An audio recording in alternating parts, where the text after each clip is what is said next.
बिस्मिल्लाहिर्रहमानिर्रहीम। Pharma solution Pakistan में मैं आपको खुशामदीद कहता हूँ।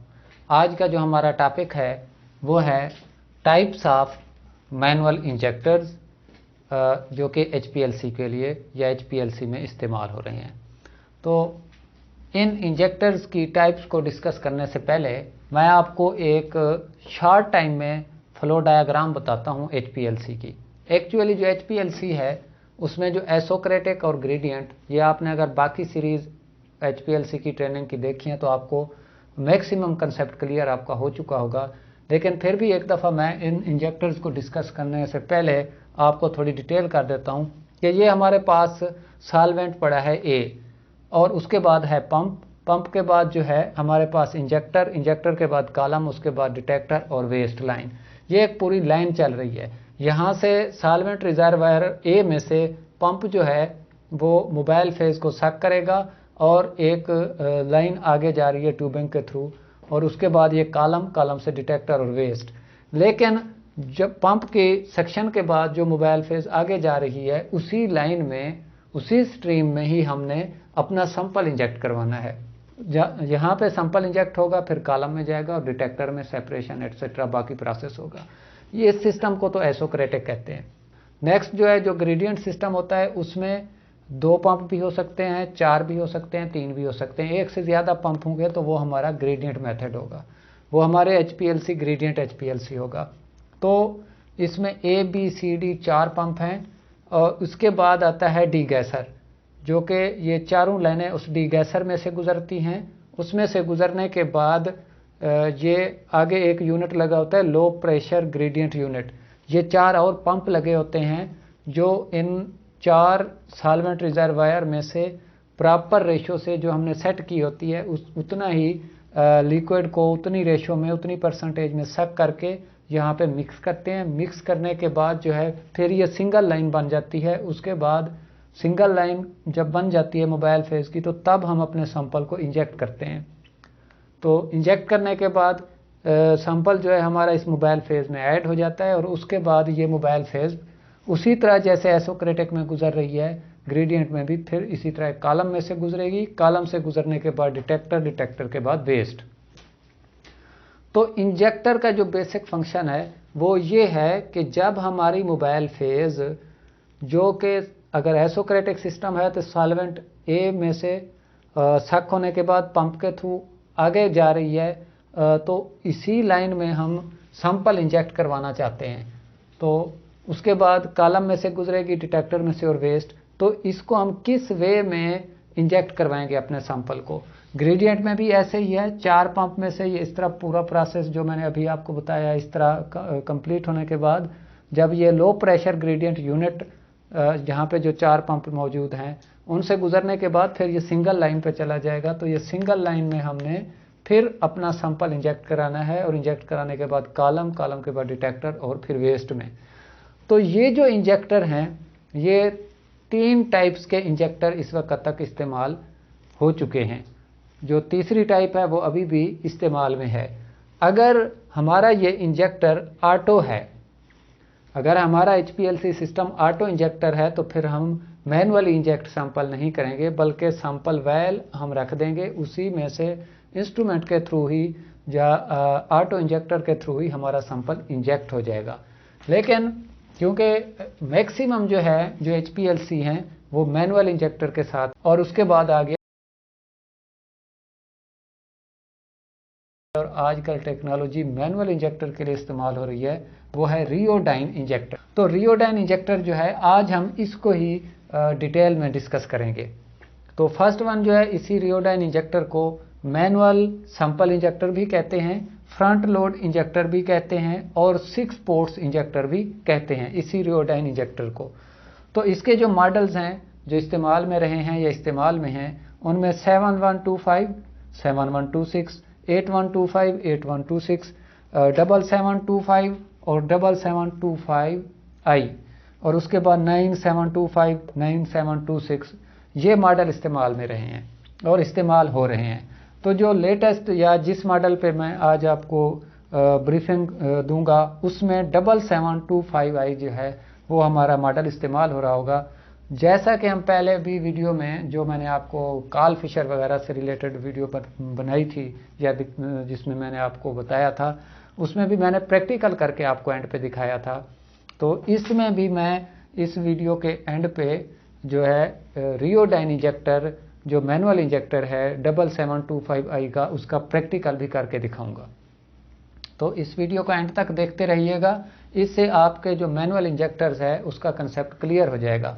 और ये जो रियोडाइन मैनुअल इंजेक्टर है, ये जितने भी HPLC हैं जो मैनुअल इंजेक्टर के साथ हैं, चाहे वो एजिलेंट का ब्रांड है, वाटर्स का ब्रांड है, शिमेड्जो का ब्रांड है या परकेन-एल्मर है, उन सब में यही वाला रियोडाइन इंजेक्टर की टाइप इस्तेमाल हो रही है। और मोस्टली यही 7725i इंजेक्टर की जो मॉडल है यही इस्तेमाल हो रहा है।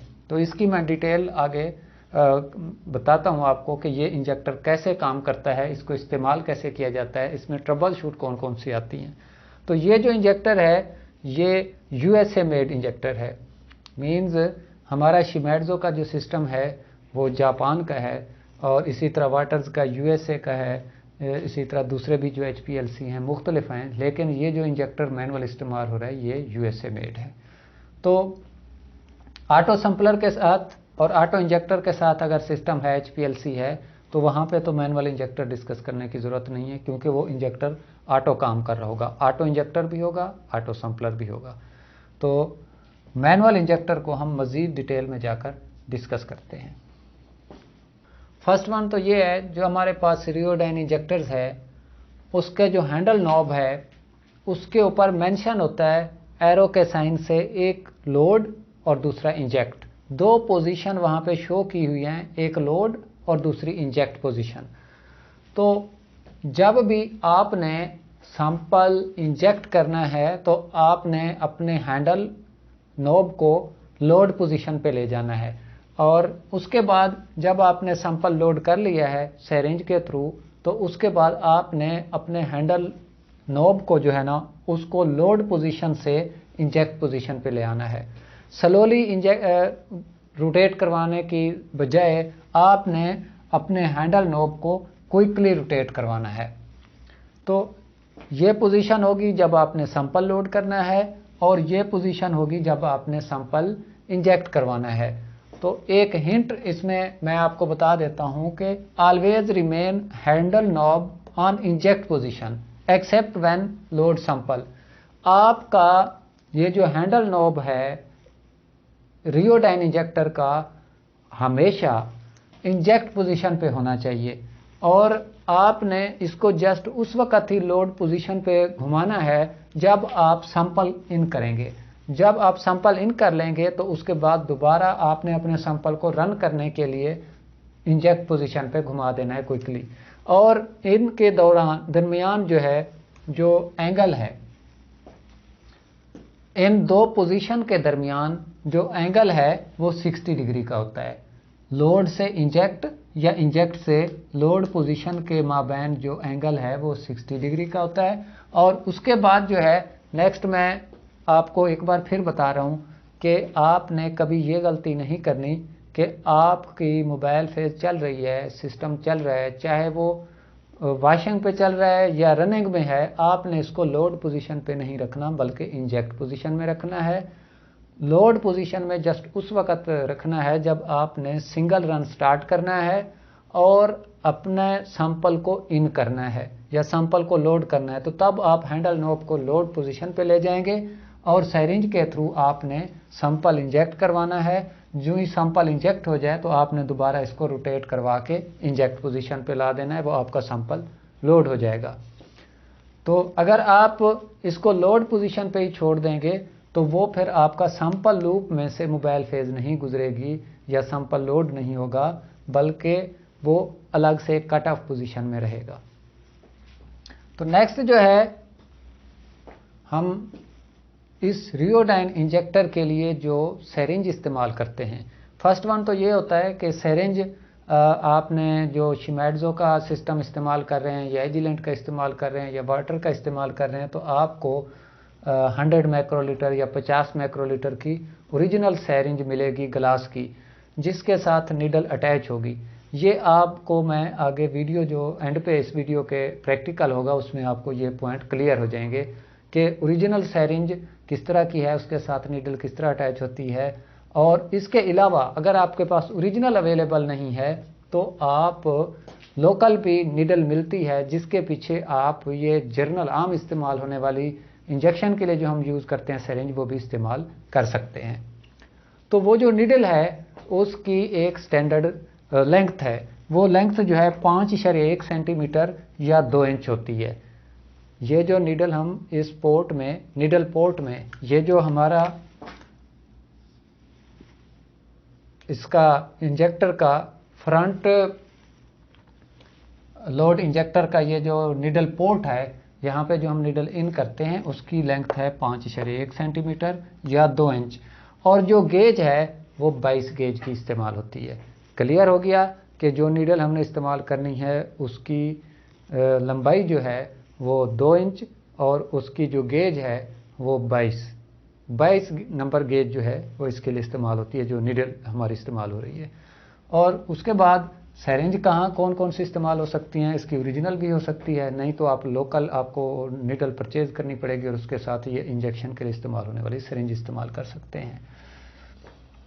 तो ये यहाँ तक क्लियर हुआ, बाकी आपको वीडियो में ये चीज़ क्लियर हो जाएगी। अब आगे चलकर हम डिस्कस करते हैं कि ये हमारा जो रियोडाइन इंजेक्टर है 7725i ये किन पार्ट्स पर, या इसकी मुकम्मल जो है डायग्राम क्या है।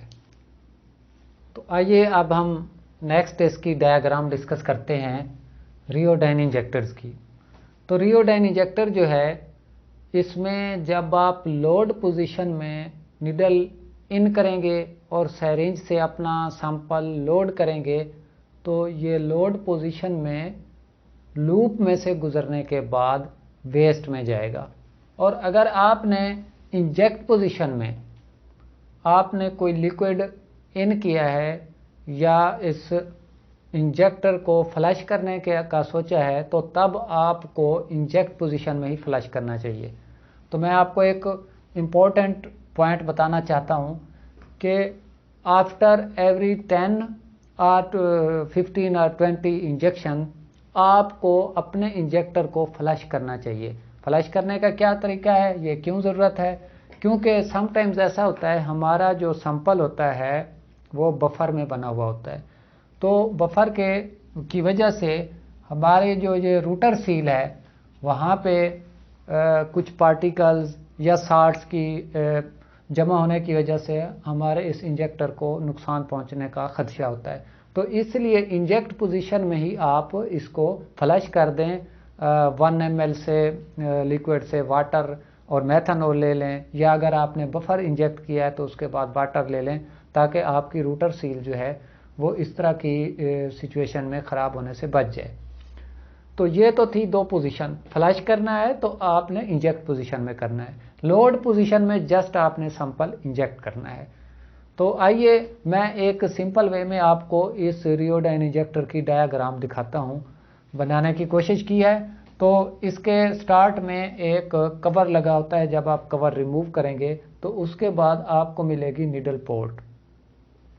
तो निडल पोर्ट जो होगी ये हैंडल नॉब के अंदर ही आपको नज़र आएगी, वहाँ पे आपने निडल इन करनी है।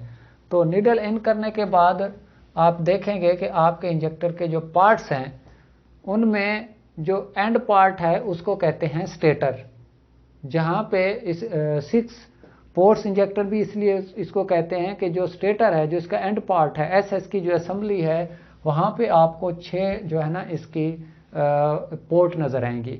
उन 6 पोर्ट को मैंने मेंशन कर दिया है।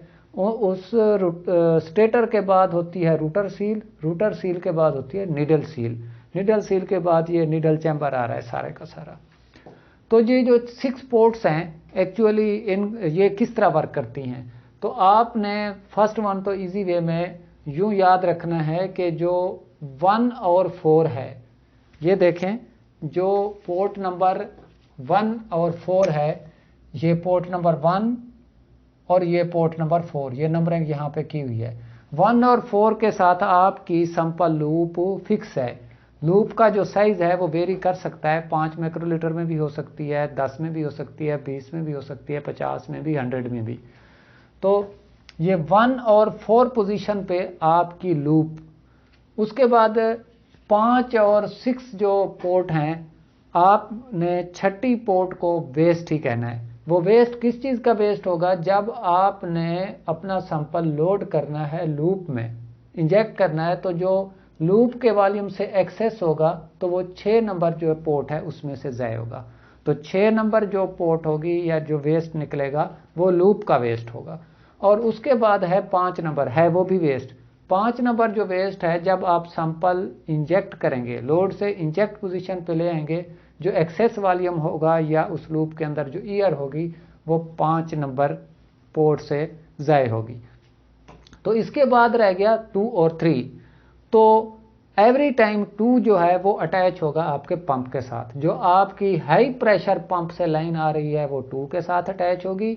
और उसके बाद जो 3 है वो इस पूरी लूप में से घूमने के बाद आपकी मोबाइल फेज या सैंपल पूरी लूप में से घूमने के बाद 3 नंबर पोर्ट से निकल के आगे कॉलम में जाएगा। क्लियर कर लें, जो 1 और 4 है वो फिक्स हो गया आपकी सैंपल लूप के लिए, वो सैंपल लूप फिक्स है आपकी उन पोजीशंस पे। उसके बाद 2 और 3, 2 में आपके हाई प्रेशर पंप से मोबाइल फेज जा रही है, और 3 से जो है आपका पूरा वॉल्यूम, पूरी मोबाइल फेज जो है सैंपल लूप से घूमने के बाद 3 से निकल रही है। कौन सी पोजीशन में? इंजेक्ट पोजीशन में। और 5 और 6 जो है, 6 जो है वो वेस्ट है आपकी लूप का, और 5 जो है वो उस वक़्त का वेस्ट है जब आप इंजेक्टर को घुमाते हैं, हैंडल नोब को घुमाते हैं और सैंपल अपना इंजेक्ट करते हैं, तो जो एक्सेस वॉल्यूम थोड़ा सा या कोई एयर है तो वो 5 नंबर से निकलेगी। तो इस तरह ये 6 पोर्ट्स जो हैं ये अटैच होती हैं इस तरह की डायग्राम से। तो नेक्स्ट एक बार फिर मैं आपको डिटेल कर देता हूं कि इसके अंदर 6 पोर्ट्स हैं। आपने 5वीं और 6ठी पोर्ट्स को वेस्ट का नाम दे देना है। बाकी बच गई 4 में से 1 और 4 पे आपकी सैंपल लूप अटैच है, बाकी बच गई 2 और 3। 2 में पंप से मोबाइल फेज इन हो रही है और 3 से आउट हो रही है। 3 से आउट होने के बाद कॉलम को जा रही है और 2 में जो है वो पंप से आ रही है। अब ये डायग्राम आपको यहाँ पे क्लियर हो गई। अब नेक्स्ट हम देखते हैं कि दो पोजीशन है हमारे इंजेक्टर की। फर्स्ट वन जो है वो उसको आप देखें, ये इंजेक्ट पोजीशन है। आपको मैं पहले क्लियर कर चुका हूं कि इंजेक्ट पोजीशन के वक्त जो है आपकी ये मुकम्मल लूप में से गुजर रहा होता है मोबाइल फेज। तो इंजेक्ट पोजीशन में क्या सिचुएशन होती है, मैंने पहले अभी इस डायग्राम में बताया था कि पंप जो है वो पोर्ट नंबर 2 में उसकी लाइन दाखिल हो रही है, और ये 2 जो है इंजेक्ट पोजीशन में अटैच होती है 1 के साथ। इस पोजीशन पे ये 2 और 1 आपस में मिले हुए हैं, और 1 पे जो है वो फिक्स लूप लगी हुई है, 1 और 4 पे सैंपल लूप लगी हुई है। तो ये सीरीज किस तरह बन जाएगी, 2 से होते हुए 1 और 1 से आगे लूप है, लूप में से गुजरते हुए 4 तक पहुंच गई, और 4 और 3 फिर अटैच हो गए हैं इंजेक्ट पोजीशन में। 4 और 3 अटैच हो गए, तो पहले मैंने अभी आपको बताया कि 3 फिर जा रही है कॉलम को, तो पंप से आएगा 2 में, 2 अटैच है इंजेक्ट पोजीशन में 1 से, और 1 के आगे क्या है, ये सैंपल लूप है, और इस लूप का पोर्ट 4 पे ये ओपन हो रही है, और पोर्ट 4 अटैच हुई पड़ी है पोर्ट 3 से, और 3 तो ऑलरेडी हमने डिस्कस किया है कि वो कॉलम को जा रही है आगे डिटेक्टर और वेस्ट। ये इसकी इंजेक्ट पोजीशन है। अब देखें यहाँ पे ना 6 का रोल है ना 5 का रोल है। जब आप इंजेक्ट पोजीशन पे इस हैंडल नॉब को घुमा देंगे तो आपकी मोबाइल फेज लूप में से गुजरने के बाद कॉलम में जा रही है। तो इट मीन्स के loop every time inject position में फ्लश हो रही है, या मोबाइल फेज जो है लूप में से गुजर रही है, और वॉशिंग भी हो रही है आपकी लूप की। 6 और 5 जो हैं इस वक्त इनका कोई किरदार नहीं है। अब जब हम सैंपल लोड करते हैं, क्योंकि मोस्टली हमारी इंजेक्ट पोजीशन ही मेंटेन रहती है, तो उस वक्त लूप, पंप और कॉलम इन तीनों का एक साथ सीरीज में चल रहा होता है ताल्लुक। अब जो है लोड पोजीशन हम हैंडल नॉब को उस वक्त घुमाते हैं जब हमने सैंपल इंजेक्ट करना होता है। तो सैंपल इंजेक्ट करने के लिए हम हैंडल नॉब को घुमाएंगे और लोड पोजीशन पे ले जाएंगे। जब लोड पोजीशन पे ले जाते हैं तो क्या होता है कि इंजेक्ट पोजीशन में 2 और 1 का ताल्लुक जुड़ा हुआ था, लेकिन अब ये 2 और 1 का ताल्लुक खत्म हो जाता है और अब ताल्लुक जुड़ जाता है 2 और 3 का, 2 और 3 का। तो ये 2 में जा रहा है, 2 से जुड़ा 3 में, 3 से आगे कॉलम में, तो ये बाईपास होके 2 और 3, ये लूप पूरी की पूरी डिस्कनेक्ट हो गई। 6 और 5 पोजीशन भी डिस्कनेक्ट हो गई। तो लोड पोजीशन में आपकी मोबाइल फेज पंप से गुजरते हुए कॉलम में से गुजर रही है। तो अगर आप सिंपल वे में समझना चाहें तो लोड पोजीशन में आपका इंजेक्टर बिल्कुल अलग हो जाता है, वो पंप से आगे कॉलम, ना ही लूप में से गुजर रहा है ना ही कि इंजेक्टर के किसी और पार्ट से। लेकिन लोड पोजीशन में आपने सैंपल इंजेक्ट करना है, क्योंकि हम लोड पोजीशन पे हैंडल नॉब घुमा के इंजेक्टर को ले भी इसलिए जाते हैं कि हम सैंपल लोड करें। तो जब हम सैंपल लोड करेंगे तो यहाँ पे एक पॉइंट है जहाँ पे हम अपनी नीडल इन करते हैं, सैंपल इंजेक्ट करते हैं, तो वो जुड़ा हुआ होता है 4 पोजीशन से। तो ये लिक्विड जो है या जो सैंपल है हमारा, वो इस सैंपल लूप में से गुजरता हुआ यहाँ पे, और यहाँ से ये जो 1 पोजीशन है ये जुड़ जाती है 6 से। तो जितना हम वॉल्यूम इसमें अपने सैंपल का इन करेंगे, जितना वॉल्यूम इसको ज़रूरत है 20 माइक्रोलीटर, वो तो इसके अंदर ही समा जाएगा। जो एक्सेस वॉल्यूम है वो इस वक्त निकल रहा है 6 नंबर पोर्ट से। तो जब हम सैंपल लोड कर रहे हैं तब ही 6 नंबर पोर्ट इस्तेमाल हो रही है, इसके अलावा कभी भी इस्तेमाल नहीं होगी। तो इस सैंपल लूप को फिल करने के लिए, प्रॉपर फिल करने के लिए हम इसका जो वॉल्यूम है सैंपल का 50% या 50% से भी अबव, 100%, 200% मीन्स कि आपने एक्सेस वॉल्यूम इसमें से पास करना है सैंपल का, ताकि आपकी लूप कंप्लीट फिल हो जाए। उसके बाद जब आप इसको ले जाएंगे सैंपल को दोबारा इंजेक्ट पोजीशन में, तो उसी तरह पुराना ये जो इसका फ्लो डायग्राम है वो बहाल हो जाएगा। ये 1 और 2 आपस में जुड़ जाएंगे, 6 से ताल्लुक ख़त्म हो जाएगा, और इधर 2 और 3 डायरेक्ट नहीं जुड़ेंगे बल्कि 4 और 3 का आपस में ताल्लुक यूं जुड़ जाएगा, और फिर उसी तरह लूप का पूरा सर्कल कंप्लीट हो जाएगा। और जो इसमें लूप में जो एयर थी या कुछ ड्रॉप एक्स्ट्रा थे तो वो 5 नंबर से निकलना शुरू हो जाएंगे, वेंट ट्यूब से या वेंट वाली इस पोर्ट से निकलेंगे। तो फ्लैश के लिए यूज़ होगा ये 5 नंबर पोर्ट, या फिर आपका जो जब आप हैंडल नॉब को लोड से इंजेक्ट पोजीशन पे ले आएंगे, जो एक्सेस वॉल्यूम है थोड़ा सा या एयर है रूटर सील के बाहर, वो 5 नंबर से निकलेगी। तो फ्लैश करेंगे तो 5 नंबर से निकलेगा। आपको मैं ये प्रैक्टिकली भी आगे वीडियो में करके दिखाऊंगा। तो यहाँ तक था इसका वर्किंग का तरीक़ाकार, जो कि एक रियोडाइन इंजेक्टर काम करता है। तो इससे ये है कि समटाइम्स जो ट्रबल शूट आती हैं इस इंजेक्टर के थ्रू, वो ये है कि जो रूटर सील है, हमारा कोई मोबाइल फेज़ या हमारा जो सैंपल है वो बफर पर मुश्तमिल होता है। कुछ ऐसे क्रिस्टल जो हमारी रूटर सील के ऊपर आ जाते हैं, तो जब हम हैंडल नॉब को घुमाते हैं तो वहाँ पे स्क्रैच या उस पार्टिकल की वजह से जो है ना रूटर सील डैमेज हो जाती है, जिसकी वजह से ये जो वेंट पोर्ट है या ट्यूब है या 5 नंबर, यहाँ से लिक्विड के ड्रॉप गिरना शुरू हो जाते हैं, जो कि इंडिकेट करते हैं कि हमारी रूटर सील डैमेज हो चुकी है। क्योंकि जब आप इसको इंजेक्ट पोजीशन में चला रहे होते हैं तो उस वक़्त 6 लूप का 6 पोर्ट का कोई ताल्लुक नहीं होता, बल्कि पूरी लूप में से गुजर के पूरी लाइन क्लियर हो रही होती है। तो उससे बाहर जो चीज़ निकल रही है तो वो फिर 5 नंबर आएगी। इट मीन्स कि हमारी रूटर सील डैमेज हो चुकी है। या फिर रूटर सील से अगर लीकेज नहीं हो रही या ब्लॉकेज नहीं है उसमें या कोई प्रॉब्लम नहीं है, तो फिर जो उससे पहले जो रिंग होता है, स्टेटर रिंग लगा होता है, वहाँ से लीकेज होगी, तब भी इस तरह का प्रॉब्लम होगा। या समटाइम्स ऐसा होता है कि निडल पोर्ट में से लीकेज होती है, वो भी अपनी निडल के डाया या वहाँ पे किसी पार्टिकल के या बफर के जमा होने की वजह से ये प्रॉब्लम्स आते हैं। तो सबसे बेस्ट प्रैक्टिस यही है कि आफ्टर 10 इंजेक्शन या इससे कम बेश ऊपर नीचे कुछ इंजेक्शन के बाद हमें अपने इंजेक्टर को फ्लश कर देना चाहिए। अगर बफर चलाया है तो वाटर से या वाटर और मेथनॉल से, तो जिस नोयत का हमने सैंपल इंजेक्ट किया है तो उस तरह से रिलेटेड जो है हमें लिक्विड से अपने इंजेक्टर को फ्लश कर देना चाहिए। तो ये तो थे कुछ रियोडाइन इंजेक्टर से रिलेटेड पॉइंट, और उसके बाद जो है अब हम इससे आगे एक छोटा सा वीडियो देखते हैं जिसमें आपको दिखाया गया है कि हमारा जो रियोडाइन इंजेक्टर मैनुअल इंजेक्टर है वो कैसे वर्क करता है, हम उसको कैसे ऑपरेट करते हैं।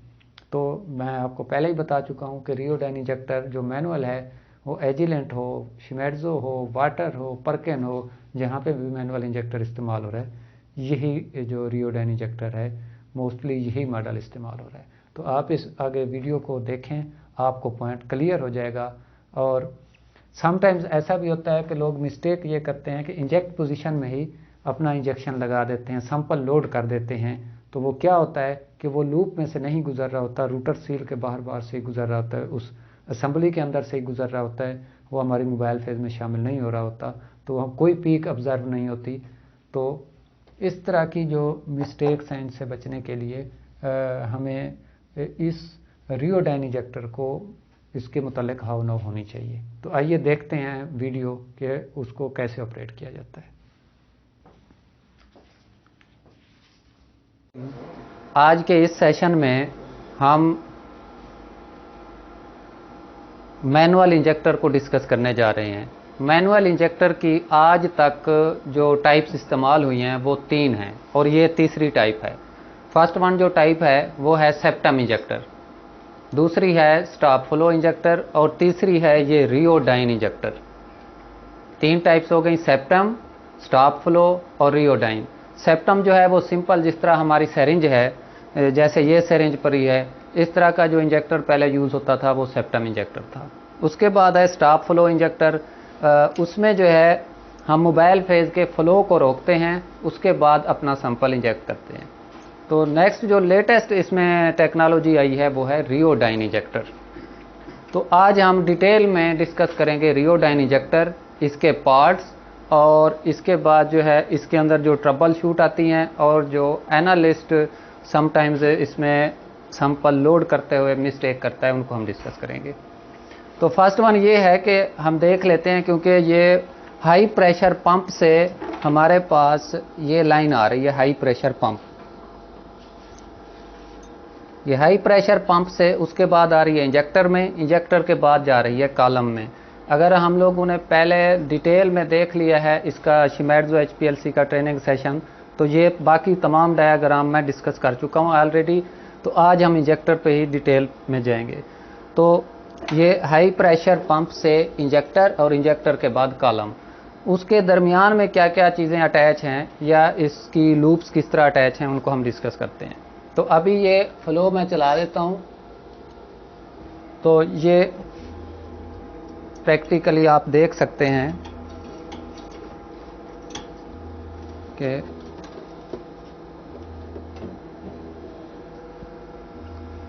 ये इंजेक्टर से पास होने के बाद ये कॉलम की तरफ लाइन जा रही है, उसका ये फ्लो निकल रहा है।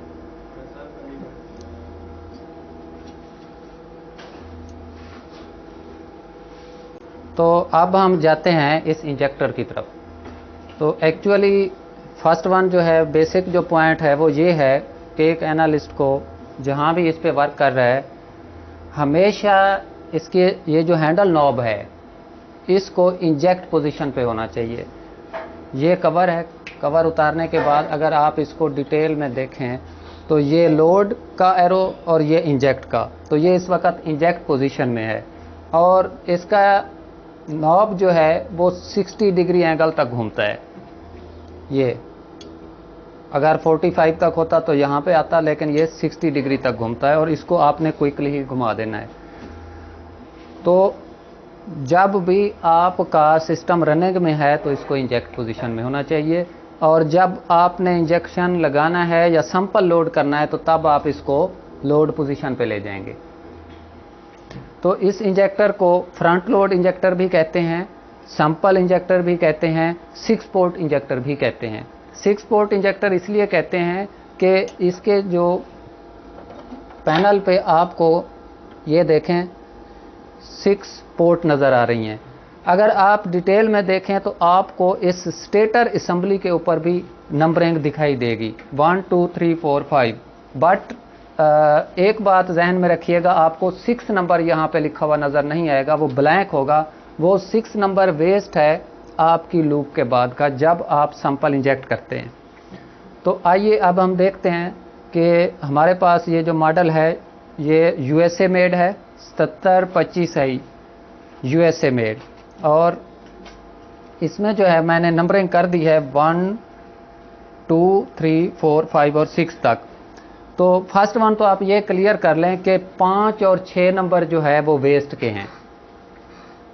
5 और 6 उस वक़्त इस्तेमाल होगा जब आप सैंपल लोड कर रहे होंगे, और 5 उस वक़्त इस्तेमाल होगा जब आप सैंपल इंजेक्ट पोजीशन में लेके जा रहे हैं।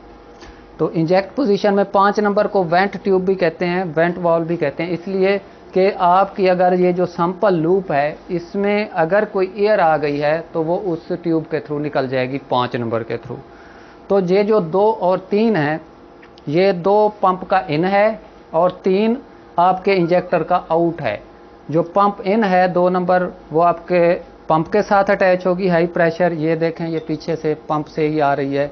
और 3 नंबर जो है ये बाकी प्रोसेस होने के बाद आपकी मोबाइल फेज को अलॉन्ग विद सैंपल आपके कॉलम में ले जाएगी। ठीक हो गया।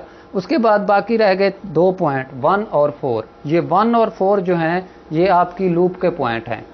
1 और 4 पे लूप अटैच होगी, ये देखें 1 और ये 4, यहाँ पे नीचे लिखा हुआ भी होगा 1 और 4, ये लूप के पॉइंट हैं। और लूप का साइज़ जो है वेरी करता है, कहीं पे 5 माइक्रोलीटर है, कहीं पे 10, कहीं पे 20। तो ये 20 माइक्रोलीटर की लूप लगी हुई है। तो जब आपका सिस्टम रनिंग में होता है, इंजेक्ट पोजीशन में होता है, तो जो मोबाइल फेज़ है वो आपकी पोर्ट नंबर 2 में से होते हुए उसके बाद पोर्ट नंबर 1 पे जाएगी, 1 से होते हुए पोर्ट नंबर 4, 4 से होते हुए पोर्ट नंबर 3 और फिर आउट हो जाएगी। मींस उस वक़्त आपकी ये 4 पोर्ट जो हैं ये फंक्शनल होती हैं जब इंजेक्ट पोजीशन में होता है।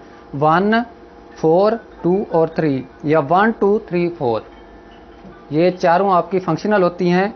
और उस वक़्त ये अगर आप देखें तो रूटर सील है, ये यहाँ पे इसका स्टेटर, इसके बाद ये रूटर सील, स्टेटर का रिंग, और रूटर सील से आगे होती है निडल सील, उसके बाद ये शाफ्ट है और आपकी निडल पोर्ट है। तो ये रूटर सील होती है।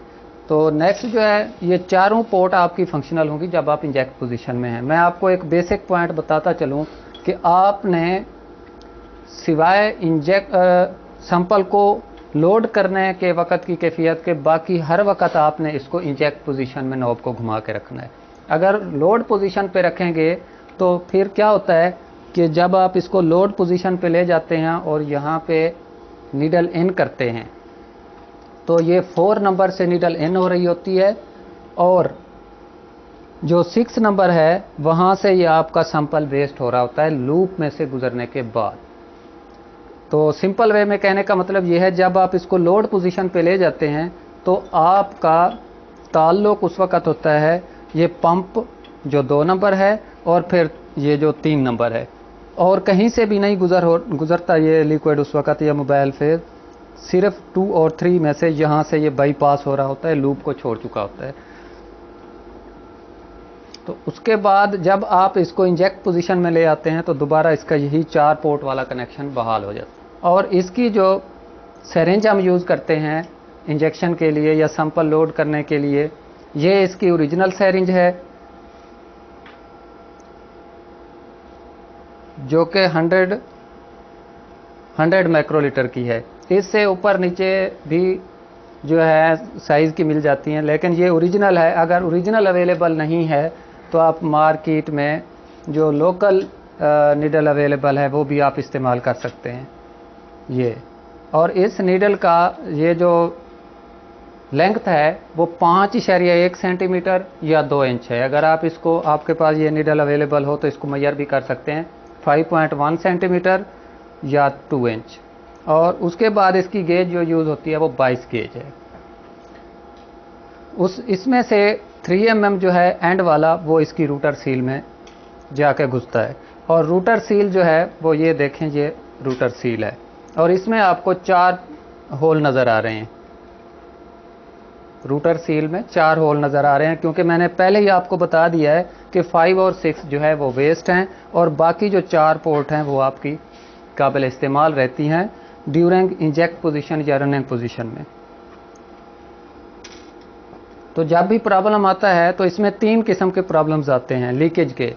या तो ये इसके यहाँ पे रिंग पे लीकेज स्टार्ट होगी, या तो इसकी ये जो 5 नंबर वेंट जिसे हम ट्यूब कहते हैं वहाँ से लीकेज स्टार्ट होती है, या फिर इसके फ्रंट साइड पे ये जहाँ पे हम नीडल इन करते हैं वहाँ पे। तो ये 3 लीकेज प्रॉब्लम्स आते हैं इसमें।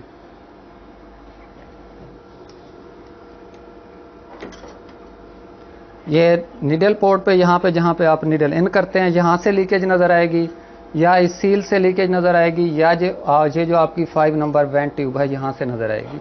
तो इसके रीज़न्स क्या हो सकती हैं? अगर वेंट ट्यूब से लीकेज हो रही है तो इट मीन्स कि आपकी रूटर सील डैमेज हो चुकी है। वो किस वजह? तो लोड पोजीशन के बाद जो बेसिक प्रिकॉशंस हैं इस इंजेक्टर की वो ये है कि जब भी आपने सैंपल लोड कर लिया है, लोड करने के बाद आप इसको फ्लश करें, ताकि इसके बाहर रूटर सील के बाहर अगर कोई ट्रेसेस रह गए हैं आपके सैंपल के तो वो निकल जाएं। और उसके बाद जो है आपने जब इसमें सैंपल इंजेक्ट करना है तो उसमें जो ये लूप है, इस लूप के वॉल्यूम से 50 to 200% एक्सेस वॉल्यूम जो है इन करें, ताकि आपके रिज़ल्ट में कोई प्रॉब्लम ना आए, और आपकी लूप जो है उसके अंदर अगर कोई एयर वगैरह है तो वो भी निकल जाए। और सैंपल इंजेक्ट करते हुए एक बात का ख्याल रखना है कि आपकी इस सिरिंज के अंदर एयर नहीं होनी चाहिए। अगर एयर चली गई तो इस लूप के अंदर चली जाएगी और उसके बाद आपके फ्लो सेल तक पहुंच जाएगी। तो इसको सैंपल जब हम लोड करते हैं, ये इस वक्त लोड पोजीशन में है,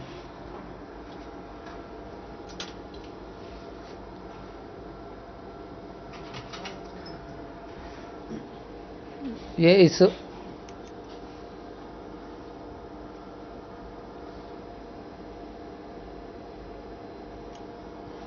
देखें, ये 6 नंबर ट्यूब है।